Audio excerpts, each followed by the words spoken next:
السلام عليكم.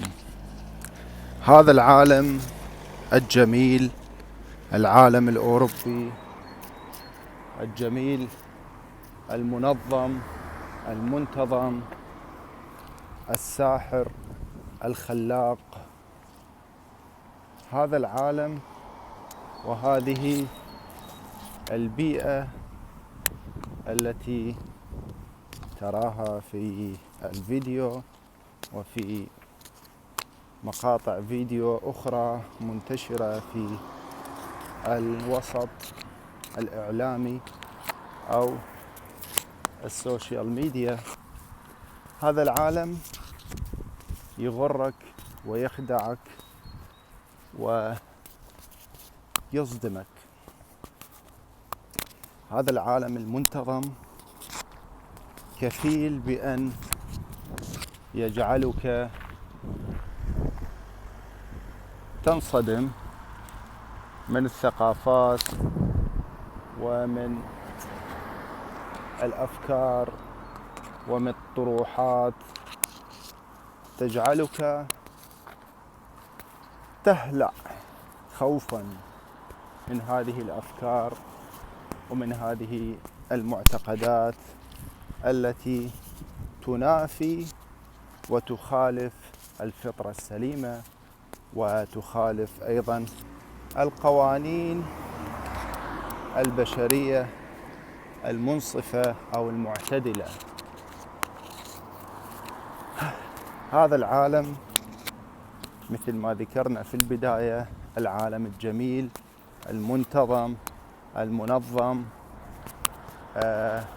الساحر الخلاق الذي يبهر نظرك في الوهلة الأولى أو تنشد إليه من خلال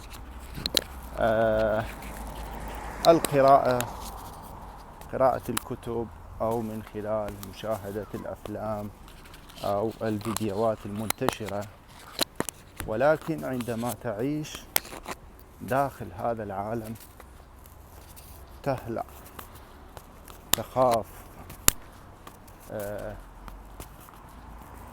يعني راسك وعقلك ما يصدق الأشياء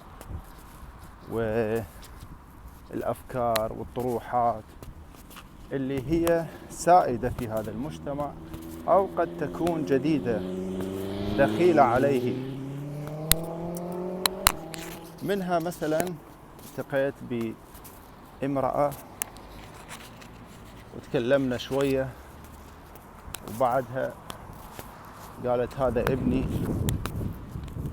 ما شاء الله عليه حلو، امرأة أوروبية، أوكي جميل هذا، وكيف زوجك؟ قالت زوجتي زينة، أماتي أنا مرتاحة معاها. كيف يعني؟ شلون يعني؟ قالت احنا متزوجين يعني بنت مع بنت وهذا ابننا. هذه معلومة واحدة يعني تكون وتخليك يعني تهلع وتفزع، وقد يصيبك الهروب والخجل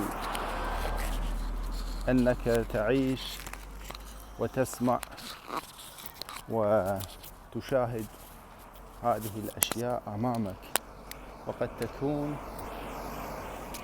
هي مسؤولة في مكان ما وفي دائرة ما تقرر مصير قد يكون أولادك أو عائلتك أو أي مستقبل يخصك.